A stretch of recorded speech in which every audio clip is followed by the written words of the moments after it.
afternoon. I'm Arthur Fitz, and I'm pleased to represent the ANA in this, the third of the 2009 Maynard Sundman Littleton Coin Company lecture series. We've had two excellent presentations this morning, and we look forward to this afternoon's presentation on the evolution of military currency. It'll be given to us by William Myers, the Army Reserve, and has served two tours of duty in Iraq, and was able to collect and study what I look forward to hearing about, because I know nothing about the currency that is presumably used by the troops that are deployed in the Middle East. I've heard him speak before. Enjoyed. Matter of fact, I think you were a presenter last year. That's correct. And as was I. And I look forward to hearing a great deal more. And without further ado, thank you very much for being with us. Good morning. Or afternoon, I guess. Thank you, Arthur, very much. Yeah, when they said the theme here was money, financial systems, and banking, I have an interest in World War II numismatics, amongst many others, but it's one I've been concentrating on, and I thought, well, you know, how can this play into it? And fortunately, I've been working on something all along, which I basically titled The Evolution of Military Currency. What I want to do is kind of start from the beginning and go to modern day. And part of the way I became involved in it was my tours in Iraq, and that's where the AAFES POGs were, which I will touch on. It's just basically a small part of this entire scheme that I kind of put together and followed along with. So if you want, we'll get the lights. Yeah, okay. Yeah. But please make it informal. If you try to speak up so you can all hear me. If you have any questions, I don't mind. We can talk about it. We'll have some time at the end. Okay, good. We don't have a tuner for the slides, so it's going to go ahead and I'll keep saying that. Go ahead and hit the next slide.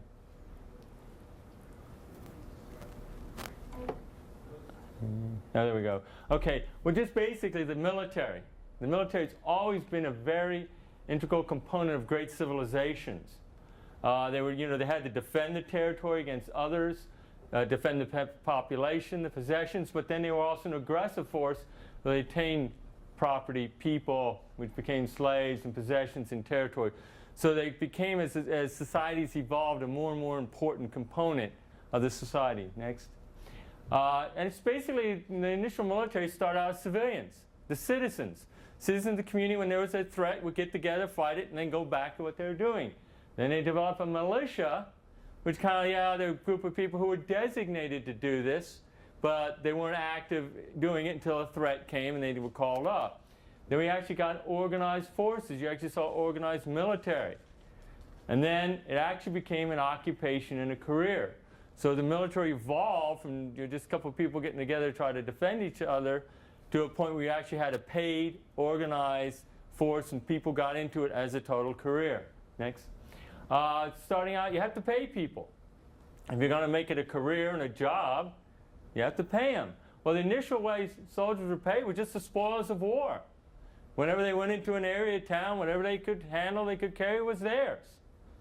So then they developed salary. Then they actually began to pay them. And initially, people were paid in the form of the currency that was in use at the time locally. But then, as I'll show you, it evolved into tokens and chits, military use currency only, POGs and debit cards is where I'll go. That's kind of the evolution, where it started and where it ends today. Next slide. This is, again, a picture of soldiers, and this is them pillaging. This is how they're getting what they want. This is how they're going to get paid. They take it back, take it home, sell it, whatever.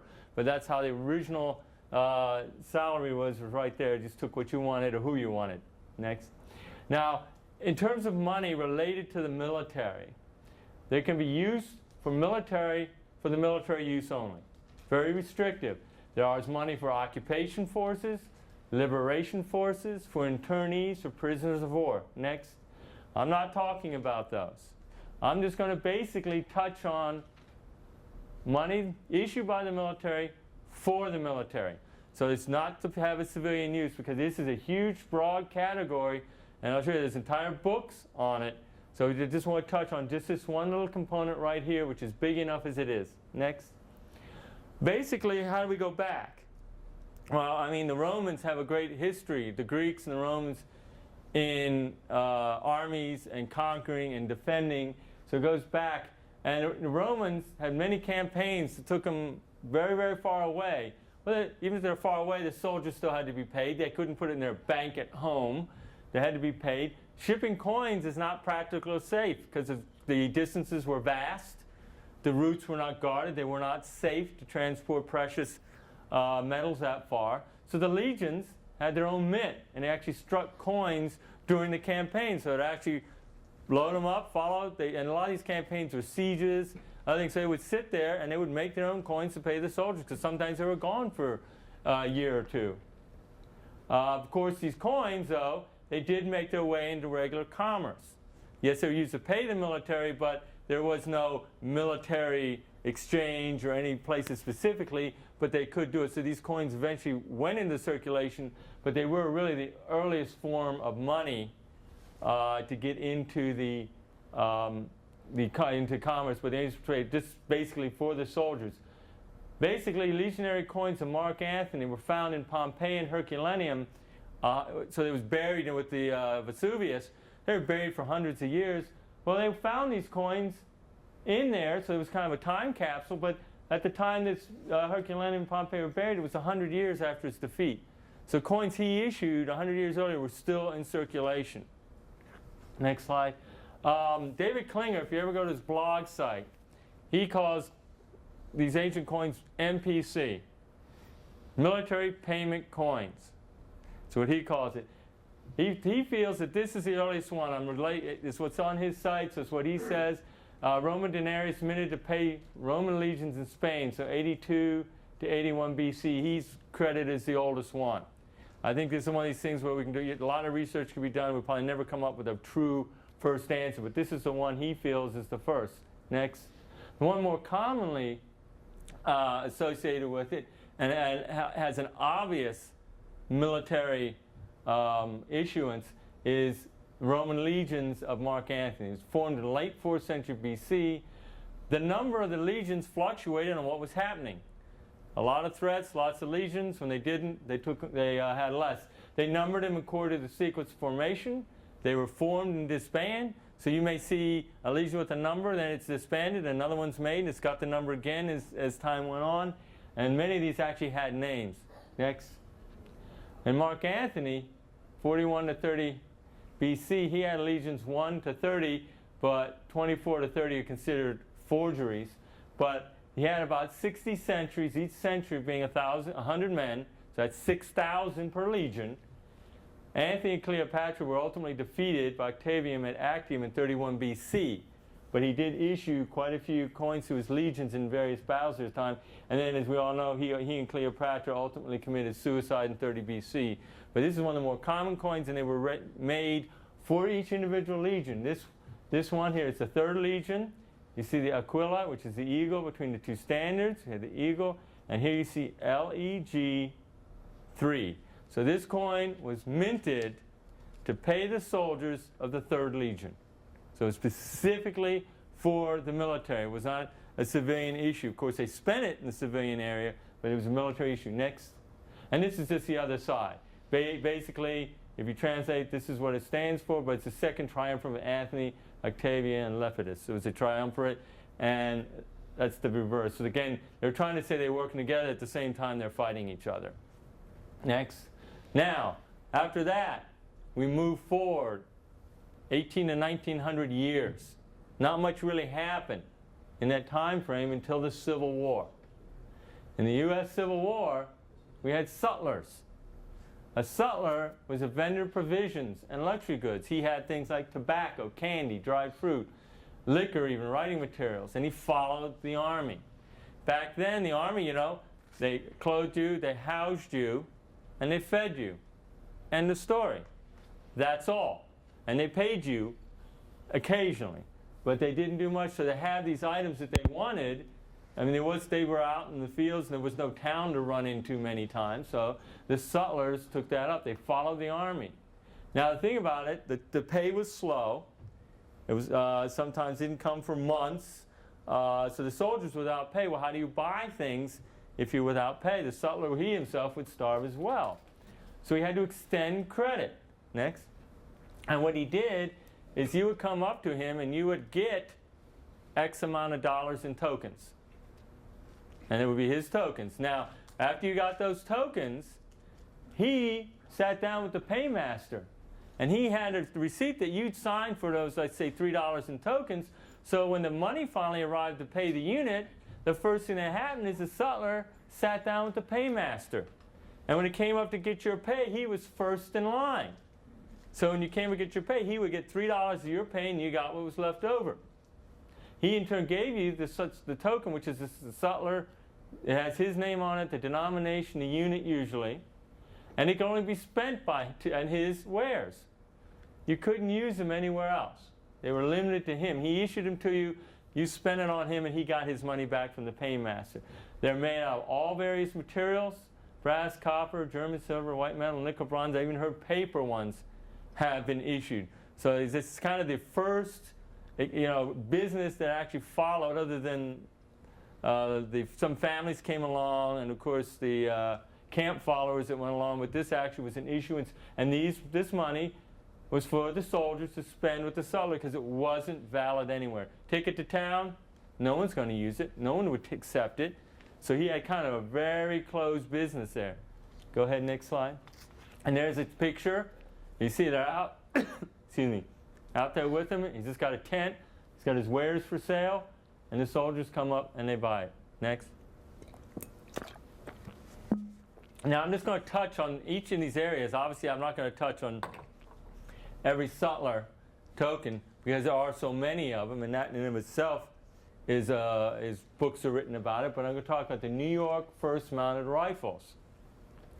They were mustered from companies July 31st, 61 to September 62, so they were formed in a little over a year.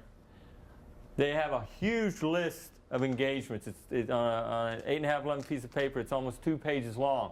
I just went through it and picked out ones that will sound familiar to all of us, and one is Hampton Roads, excuse me, and Newport News, March 8 to 9, 1862, and the other one is the Siege of Richmond and Petersburg in June 1664 to March 27, 65. So you can see, a siege, you're sitting there. Not a lot to do. Not a lot of action. So there's quite most of the Civil War armies were sitting and not doing anything, so they had plenty of time on their hands. And that's why the sutlers were helpful, because they gave them the materials they needed. Okay, next. Well, Hampton Roads, they were there at this point, which is the Battle of the Monitor and the Merrimack. So they were stationed there. Next. And then the Siege of Richmond. So near the end of the war. So this unit started in New York and basically went all over and ended up at Richmond at the end of the war. Next. Interesting too, the unit. They had 2 officers killed and 30 enlisted killed in action. But they had 3 officers and 124 enlisted die of disease. Disease has been, for the longest time, the biggest killer of wars. You took these poor little country boys who had never been anywhere else. People didn't live very close, and put them all together, and all these diseases spread around like wildfire. But it's interesting, I mean, that's just classic. It's not until more modern times that we actually reverse that ratio. Next. And here it is, New York First Mounted Rifles. Okay, the token here is by J.J. Benson. Okay, he's the sutler. Okay, for who? First Mounted Rifles. Okay, so he's got it there. It says who he's covering, and what's this? Good for 10 cents, and then in the back is a generic 10. This is obviously, this die had to be cut for him. So, going to cost something. This is an off-the-shelf generic reverse. So that one, that would cost a lot less, which is the reason you'll see this quite often. This is more expensive than that, and he buys these tokens at several for a penny, so that he would do as much to keep the cost down. Next. Interesting, I did find a Corporal J.C. Donaldson. He was in the Company D of the 1st New York Mounted Rifles. He wrote to his sister during the war. And he wrote a lot of stuff, and they have preserved his letters. And I went through them to see if I could find anything related to what we're talking about. He talked about the battles, he was wounded, and what happened to him. But the one thing he didn't mention, he says here, concerning newspapers, he says they charge high for their papers, 5, 6, 7 cents a piece. Things are high down here. The Sutlers had a captive audience. They had, the token was valuable nowhere else but with them. The soldier had to spend it with them. The soldier couldn't go anywhere else to buy anything, so they kind of ripped them off by charging high prices. And you can see a paper should be about 2 cents. So these guys were charging double, triple, or over what the value of the items were on some of these, but the soldiers had no choice. Next.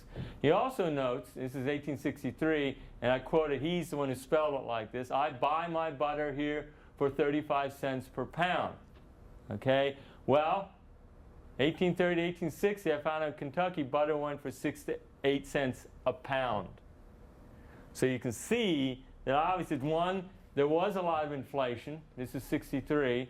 There's a lot of inflation because of the war, but also the Sutlers were charging quite a bit of a markup on items because they had this captive audience, which ultimately led to the development of the PX system because they got tired of the soldiers being ripped off. Next. Okay, so now we got to advance up. Again, the war stopped, so there's no need to pay anybody. As I said, soldiers have always been paid in the currency of the times, wherever they were. Now, chits, in military, you're probably familiar with the word. Hindu traders use slips of paper, they call it chitty, instead of carrying bags of gold and silver. So they would have that stored safely, and they would hand them the chit for what would be, and they would go back and turn it in and get the gold or silver that they were owed. British soldiers took it and kind of colloquialized and called it chit, and replied to their mess vouchers. It then expanded, and really it's any form of paper exchanged for goods or services. Now, in the military, chits come in many ways, many fashions, but they can be issued to you as a kind of a rationing method. This is you're issued the books, and this is how you get your meals or your clothing or whatever. Or they can be purchased, and that's quite often a currency control system. That way, you can only buy with chits, meaning the money will be controlled and won't be spilling out where you don't want it to. Next slide. Just going through a couple of them. Here's Fort Bragg. And this is, again, it was Camp Bragg in 1918, went to Fort Bragg in 22. It's the 18th Airborne Corps, and their big job now is they prepare a lot of soldiers for deployment to Iraq and Afghanistan as well. And here's one, Officers Club, HO Spec Troops, 82nd Airborne Division. Again, a division out of the Corps. It's a division out of there, but everybody's heard of the 82nd. Well, they're at Fort Bragg. And here, this is a 5 cents. Not good if detached, and of course it's detached, so it's worthless, but that kept it in the book. Part of that reason why they keep them in a book, well, you carry it around with you, but if they had to be in the book, you couldn't gamble with them. You couldn't use them as chips in gambling. You could say 5 cents, whatever, and you would do them. So they had to bet whole books at them. But that's why not valid if detached. So you can't gamble with it. Next. Orlando Air Base. Here's a pair of them, 5 and 10 cents. They're the same serial numbers, so from the same book. If you want to know, and it was the Army Air Corps took over Orlando Municipal Airport in the War of 41. Interesting, in 44 they housed German POWs there, and then in 46 it went back to the city. It's now the municipal airport again. And this is just a postcard of it, but these are from that era. I think it closed in 46. So these are, again, war era chits. Again, boy, not good if detached. So again, if they took them out, they just couldn't spend it for whatever the meal or whatever they were buying. Next. Another thing is tokens. Tokens have many uses there. Either pay advances, kind of like the Sutler tokens, they're pay advances. They can be currency control. There's a lot of them in Vietnam which were slot machines, and they use them here in the United States, but they also use them in a lot of overseas bases. Next. Now this is Camp Alpha. Okay, it was outside Saigon. It was 1965. It was the in and out process soldiers initially, and then it was an R&R processing center closed in 73. I don't know if you can see, it says Camp Alpha, NCO/EM, So, non-commissioned officers enlisted mess, is what that stands for, club, and it says 90th Replacement Battalion, Vietnam. So replacement, again, in process, out process, it's a replacement. So they control the in and out, and this is one of their tokens. I believe it was a slot machine token is what it was. Next. Again, here, back to the United States. Columbus Air Force Base, 1941. Training for soldiers as fighters and bombers, and it became part of SAC. When SAC went away, now it's the USAS training. And open mess, CAFB, Columbus Air Force Base. This is 10 cents, and it is bigger. And that one's 5 cents. This is a common side to them, but they have different denominations. But good for 10 cents in merchandise. Next. Fort Bliss, good in trade. Again, this is Fort Bliss NCO mess. It actually goes back to 1848. It was named after William Wallace Smith Bliss. Interesting, William Wallace has numismatic relationship to Central America. This is the original regiments that were there. It's now an anti-aircraft training center and Air Defense Artillery Brigade. Now, Fort Bliss, I saw this one, in a box of stock, and this one sparked my interest. Next slide. And the reason is this is where I deployed to Iraq twice and redeployed. I actually came out of Fort Bliss, so this one, of course, they weren't using tokens. This didn't exist at the time, but it had an interest to me. In fact, the way they control it now is when you go to mess, you don't buy anything. You just use your ID card. They swipe it through the machine, and that's how you get charged. I mean, you don't get your meals are already paid for, but that's how they control you. All electronic now. Just use an ID card. No chits, no tickets, nothing. Next slide. Post exchange, also, again, tokens. They could extend credit or use for currency control. I said regimental exchange tokens in addition to post existed. They replaced the chip book. Were replaced by those chip books I talked about. Again, people were gambling with them. They want to control that. So they actually replaced a lot of the tokens. Next. Well, this is an interesting. This is PX section half mark. Okay. Again, German. The half mark makes sense because at that time they're using Allied military currency, AMC, which was in marks. But this was used on trains. Troop transports in Germany or Europe, what they would do is they wouldn't allow the military trains that had little PXs on them. They were staffed by German workers who were not allowed to handle the money. So before you got on the train, you would buy the token. When you got on the train, you spent the token. Well, if you didn't spend it and you got off, you were stuck with it. This is only good on the train.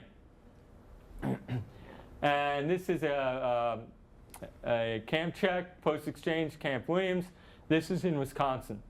It was a National Guard base in Wisconsin, again, for the post-exchange. Oh, the next one. Okay. So I've evolved up to where we are.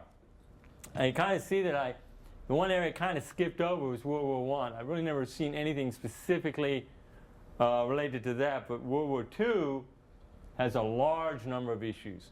And that's partly is that it was just a huge global conflict.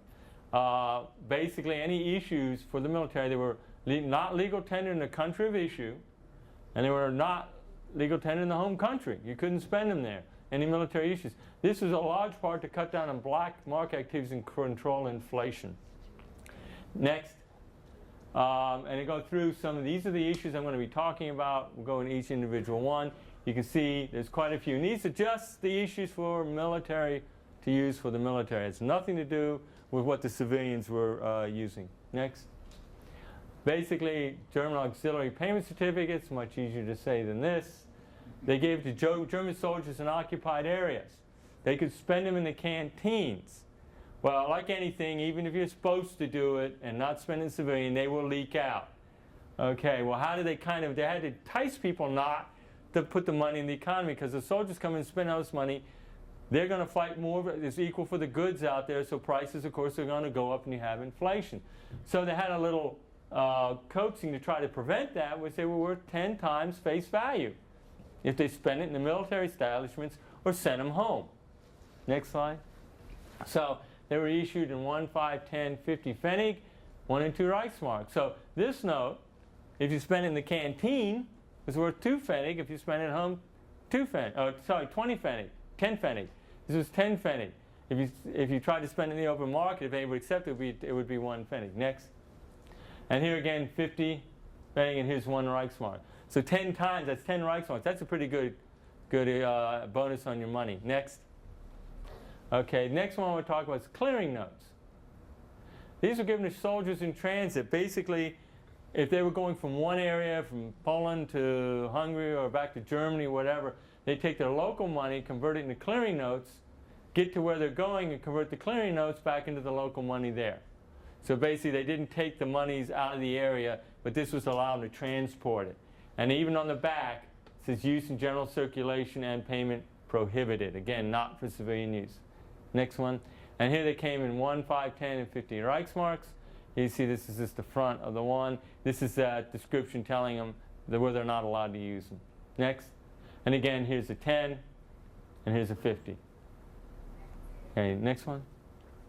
The Dance Brigade. The Danish forces did occupy Germany as part of the war. Okay? They actually occupied part of the British area. Okay, this is where they were stationed. Again, for their facilities, they had 5, 10, 25 ore notes, 1, 5, and 10 krona notes. Again, issued for them. Next. And this is, I'll show you this, again, here's a 10 ore note. So again, these are only military issues, only valid for use in their facilities. So they could go out into the economy and spend them. Next. Ministerie van Oorlog. That's the Netherlands. Again, same idea. 1, 5, 25 gulden notes and tokens, and 1, 5, 10, 25 cents, and 1 and 5 gulden. Next. Now these notes, these are very hard to get. They're not very common. They'll tend to be expensive when you get them because I think it's such a small force. And let's say if you've got money, you're not going to take a lot of it home. But this is a 25, the higher denomination note, the 25 gulden. Next. And these are the tokens. 1, 5, 10, 25, 100, which is like 100 cents, is 1 gulden, 500, which is 5 gulden. And these little plastic, Ministerie van Oorlog. Again, these are only valid by the Netherlands soldiers in Netherlands facilities. Next. Now the British have a big area with it, the British Military Authority. Invaded Tripolitania in 43, Sicily, Italy, and Greece. They issued the notes, these are the denominations, up to £1. And then they recalled them in Tripolitania and replaced them with BNA in Libya. And those are 1, 2, 5, 500, 100, 500, 1,000 lira. Next. And this is BMA. You can tell they've obviously been used. But these, again, were just issued for the military. Next. And this is just in Tripolitania. That's what it says across the top. And these are for use in Libya. Next.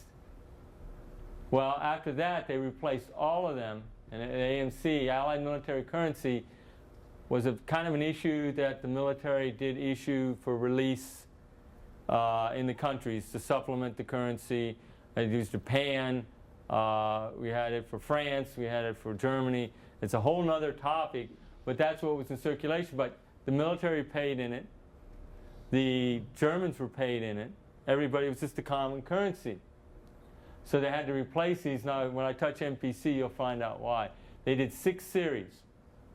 Now, I won't go each denomination, but the first series was interesting. They had 1, half, and 1 pence tokens. It's the only series that actually had pence tokens. Second series is like the first, except no tokens. Next. The third had half and 1 unit tokens, which are very hard to find. Most were returned. This was only used for 2 months during the Suez Crisis. So only 2 months, so the notes are not very available, except the 1 10 shilling and 1 pound were released by the British after the conflict to the numismatic market, so they're available as remainders. So they're very common. Next. The fourth, never issued, but again, some are available as remainders. They auctioned them off. The fifth, specimens only, you won't find it. And next, the sixth, issued 5, 10, and 50 new pence because they decimalized.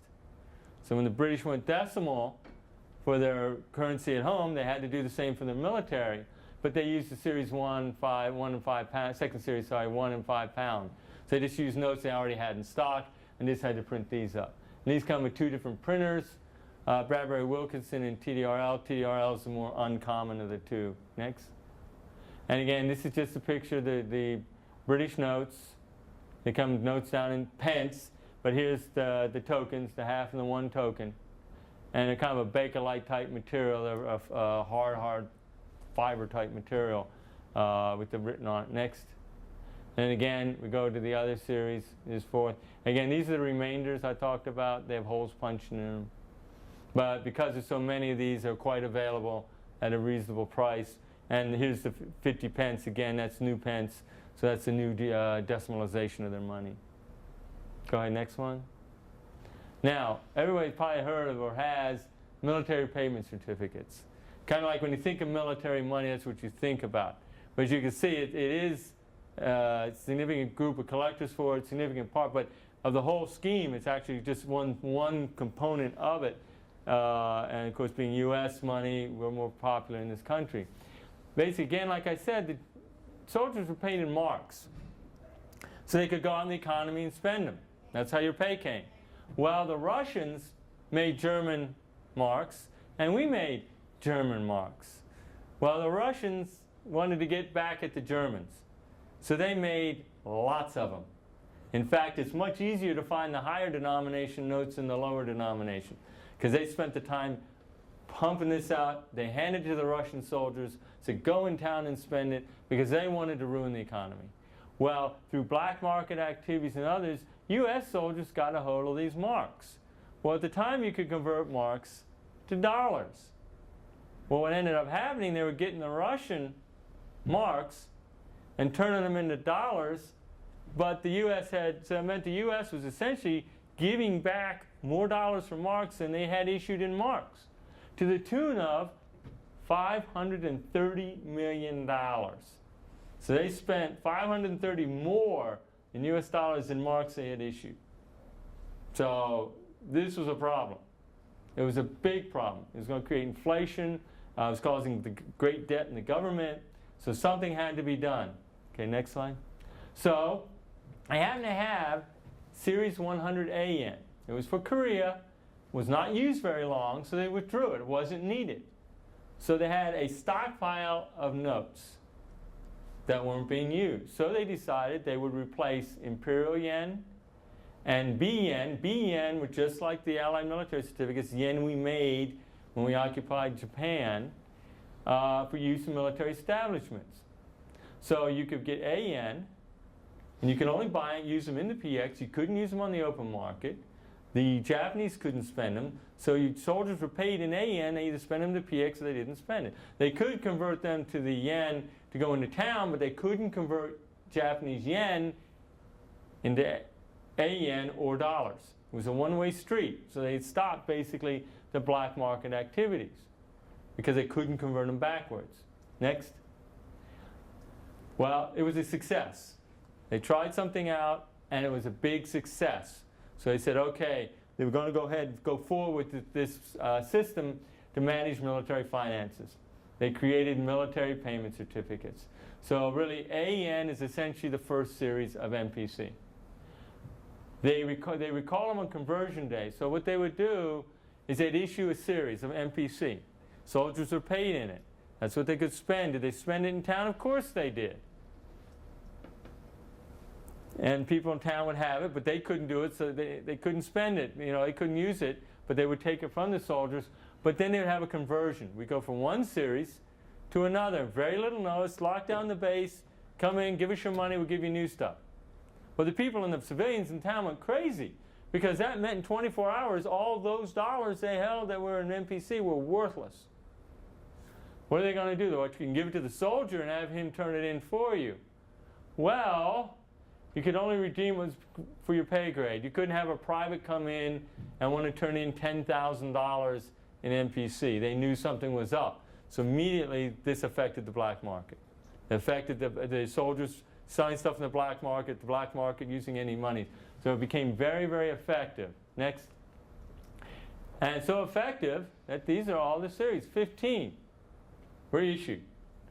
Started in 1946. This is when they're ordered. 1946, first issue, okay? And they go on. And you see 701 and 691 were not issued. 5, 10, 25, 50 cents, 1, 5, 10 dollars.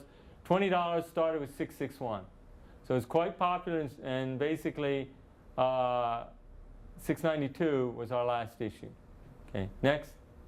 This is just originally they came out. This is 461. They're plain. They changed the color. Then they got fancier. It's 541 next. And then as I said, the pictures got prettier, and they got fancier. It's 692. So they got nicer and nicer, where they came actually nicer looking bills. Next. So MVC went out in the 70s with Vietnam. After Vietnam, we did not need it anymore. Well, we had Desert Storm. Lasted too little time to worry about it. Just use dollars. But now we have OIF and OAF, or Operation Iraqi Freedom and Enduring Freedom. These are lasting much longer. We deployed troops initially to Afghanistan, and they're located in very remote areas. Well, what they found out was when they went out to the they'd established PXs, post exchanges, go out and support the soldiers. So they go out where the soldiers are. And they're sometimes in very remote locations. Well, soldiers started buying stuff, and other than the change people had in their pockets, there was no other. They ran out. But guess what? Change is heavy to ship, and it's money. So it's risky to ship. People are going to want to get it. So you have to have soldiers guard it, and et cetera. So they said, how are we going to make it up? Well, they gave candy and gum for change initially, but that really didn't go over very well. Next. So, okay, so they ended up creating POGs, which are polystyrene discs. They're plastic discs. And what's interesting is, if you look here, this is the weight of a tray of POGs. Okay, and there's there's 500, 500, and 400 in it. So it's 150, $25. It weighs 14 ounces for the tray. Here's the equivalent in coins. This is just for $25 in nickels. 14 ounces or 5 pounds, 8 ounces. So you can see this small amount, and they're going to need multiples of this over there. So they created these, which actually became effective in change. Next, which in itself is a whole other. The polystyrene, as I said, they're lightweight. They do not weigh you down. They do not jingle. You don't want to make a lot of noise. They did 12 printings so far. The first printing had one of each denomination. Next. The second to 12 feature a picture. They got to be something people want to collect now. And they've had vintage photographs, soldiers, weapons, vehicles, aircraft, ships, families, presidents. Elvis has even been on very popular lenticular and photo contests. Next. And these are them. As I said, printings, 1 to 12, denominations, and this is how many different ones are in each printing. It's here, they had plenty of nickels. So if you get down to it, 392. So it's a lot, but that's what they've come up with so far. They said this is the last one, but you never know. They also said the 11th was the last. Next. This is a picture. This is the first one that came out. It was very successful, so I said, let's do something else. Next. And they came out. These are the common sides of it. And interesting, these pictures for counterfeiting, they're kind of blotchy looking. Well, this is actually a picture of water, rust, and fire. So it's much harder to counterfeit. And again, these are just very few of the 392 out there. And there's Elvis. Next. Okay, go ahead. This is recently they did some lenticular. You ever seen those three? When I was a kid, you had those little two-dimensional rings and toys. You tilted them. Go ahead, next slide. When they started out, they have them like that. It starts out next. And here's, so as you tilt it, you see 3 separate images. So they really got fancy with them. Next. So they've come that far. They did pay you, U.S. dollars is what you carry around in Iraq and Afghanistan. That's what you're paid in, so it's still the same old. Well, again, because soldiers have dollars, they're going to spend them on the economy, which is going to cause inflation and currency problems, so they had to do something about that. So they've been, actually since I was there, while I was there and subsequent, they've really restricted the amount of cash. I think you can get $50 a month cash in Iraq right now. That's all. So, what do they do for the rest of it? Well, they make debit cards. It's called Eagle Cash. It's a debit card. You can add money. You can put by cash, check, bank account, deducted from your bank account or from your pay. You just do it electronically. You can use it at any AAFES facility, barbershop, Burger King, McDonald's, gift shops, whatever, and even the post office. It's about the only place. You can't spend it in town, use it in town, obviously, but most people aren't in town. And the only other places they have we call Haji shops, where the locals have shops on base where they only work in dollars. So, but for what they had, $50 a month is plenty to buy a lot of bootleg movies and watches. So, and it's basically swiped and it's deducted. Next. And there it is, Eagle Cash. See, it's got a little electronic area right there. That's the one I was issued when I went over. You just go to one of these kiosks, swipe it through, punch it in, and have the money automatically deducted. So if you need more, put $200 worth on it. So basically, this is what we have now. Again, this is the currency control. They've gone from cash, but we don't have MPC, because we've gotten into the electronic age. We're able to use, and you can use credit cards too. You can use credit cards over there as well, but this is now there. So if you get a cash advance, you get $200 on here, $50 in cash. That's it. Going to the next. Then if you want any other references, the key references, World War II Remembered. As I said, this book's all about it. It's going to be revised, probably going to look like a phone book when they're done. This is the MPC book. These are articles in here if you want to know about POGs. These 3 issues cover and fun topics cover about most of the information I presented about the POGs. Next. So go ahead and hit it again. So basically, we started out here with a silver coin minted for a specific group, the Romans, and we're now to an electron. That's where we've evolved to. Next. And next one. Okay, hit it again. Hit it again. Okay. I don't know who's in the group, but Roger, I know I got you. No, you don't. No, okay, all right. Okay, kids, hit the lights. So basically, the military's had their own system, their own problems. They said I got to be part of the system, and good Neil.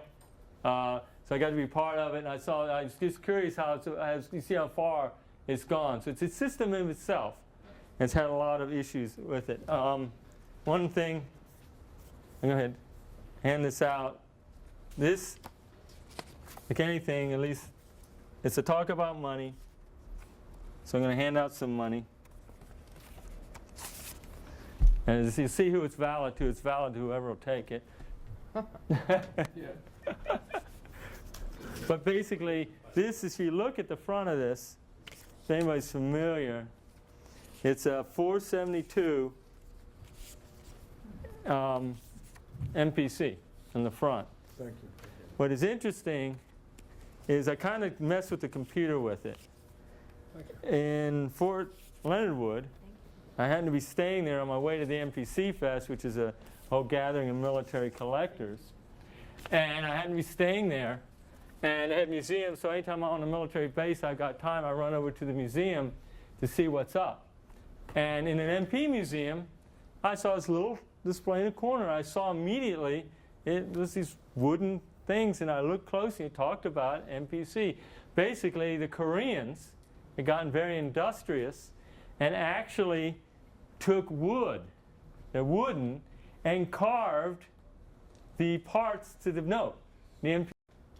And had a little wooden press that they had made to print MPC. So what I did is I took the plate, turned it around, and actually what you see with the blue background is actually off the plate. The blue is actually off the plate, and then the other area I tried to just basically with my computer as best as I could carve out the inside of it and put it in, and I just put it here. So it's like, the paper, if you look, it's got little colored dots in it.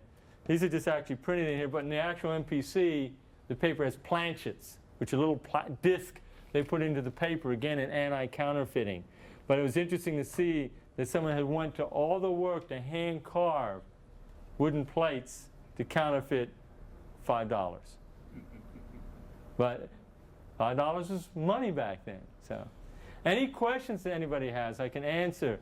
Anything, as I said, I went through the beginning. Yes? When the soldiers get the $50 that you mentioned, is that in green money? Yeah. Yeah, it's U.S. money. But as I said, when I was over there, you could get 250. If you, out of your pay, you could cash a check for 250 a week. And if you want advance, your pay was 300 a month. So you could get cash instead of, and you know, there's no place to go in and shop, because if you go into town, you're going to be heavily armored. And other than the shops that some of the Iraqis ran, there was no place else. They wanted dollars, and they'd spend them, but they also took dinar. But otherwise, there wasn't much to spend money on. I mean, the PXs and stuff, yeah. Lots of stuff there. The Hajis mostly sold small trinkets, and a lot of things was DVDs, Rolexes, all kinds of watches. Obviously knockoffs and tons of bootlegs. DVDs is what they sold for their entertainment. But otherwise, everything else, you just need your Eagle cash. You just go swipe it anywhere you wanted. Because your food, I mean, it's luxury items, because your food, you're fed, you're housed, you're clothed, laundry. You didn't pay for any of that. Post office you had to pay for, and any luxury items you wanted. Other than that, it was all, you're covered. So no real gambling control. there may have been. People used the POGs to gamble, I know that. It was done. But there was not a lot of gambling that I know of. People were usually too busy or too tired. But that gambling was not a big deal. Well, one thing we had no alcohol. That seems to be quite a big motivator for a lot of other activities. And we had no alcohol, so it tended, as I said, there may have been gambling.